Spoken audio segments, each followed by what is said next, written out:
ऐसी स्थिति में आपको किसी भी राजदूत से इस प्रकार डरने की आवश्यकता नहीं। इसलिए मेरी यही प्रार्थना है कि अक्रूर जी को राज्यसभा में आने का अवसर दिया जाए।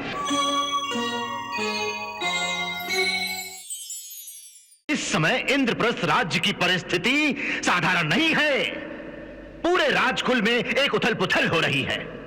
महाराज पांडु की मृत्यु के बाद उनके बड़े भाई महाराज धृतराष्ट्र अब उनके सिंहासन पर बैठ चुके हैं।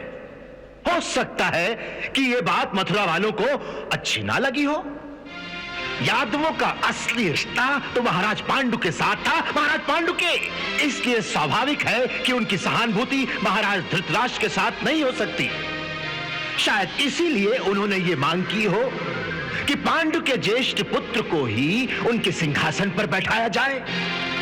इसलिए महाराज मैं कहता हूं कि इन सारी बातों पर विचार करके हमें यह निर्णय करना चाहिए कि यदि कोई उनकी ऐसी मांग हो तो उस मांग का हमें क्या और कैसे उत्तर देना है।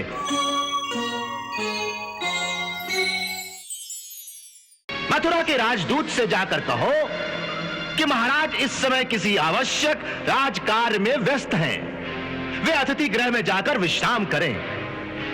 महाराज को जैसे अवकाश होगा उन्हें बुला लिया जाएगा। क्षमा करें महाराज, इस प्रकार हर बात में कुमार शकुनी की हां में हां मिलाकर आप बहुत ही अनुचित कर रहे हैं। राज्य सभाओं की अपनी एक मर्यादा होती है। वहां राजदूतों को इस प्रकार तिरस्कृत नहीं किया जाता, भले ही वो शत्रु के ही भेजे हुए क्यों ना हो। आपकी इस राज्य सभा में गुरु द्रोणाचार्य, महात्मा विदुर और गुरु कृपाचार्य जैसे सभासद बैठे हैं।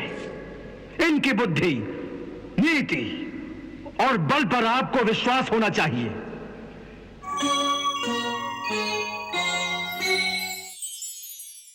आपकी इस राज्य सभा में गुरु द्रोणाचार्य, महात्मा विदुर और गुरु कृपाचार्य जैसे सभासद बैठे हैं।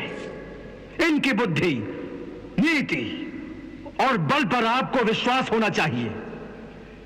यह आपको हर परिस्थिति में उचित परामर्श देंगे और आपको धर्म का मार्ग बताएंगे।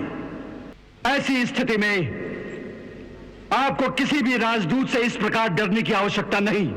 इसलिए मेरी यही प्रार्थना है कि अक्रूर जी को राज्यसभा में आने का अवसर दिया जाए। परंतु यदि आवश्यक होगा और बात बहुत गंभीर होगी तो उससे यह कहा जा सकता है कि विचार विमर्श के पश्चात हम उसे दूसरी भेंट करेंगे। परंतु पहले उसे अपनी बात कहने का अवसर तो दिया जाए।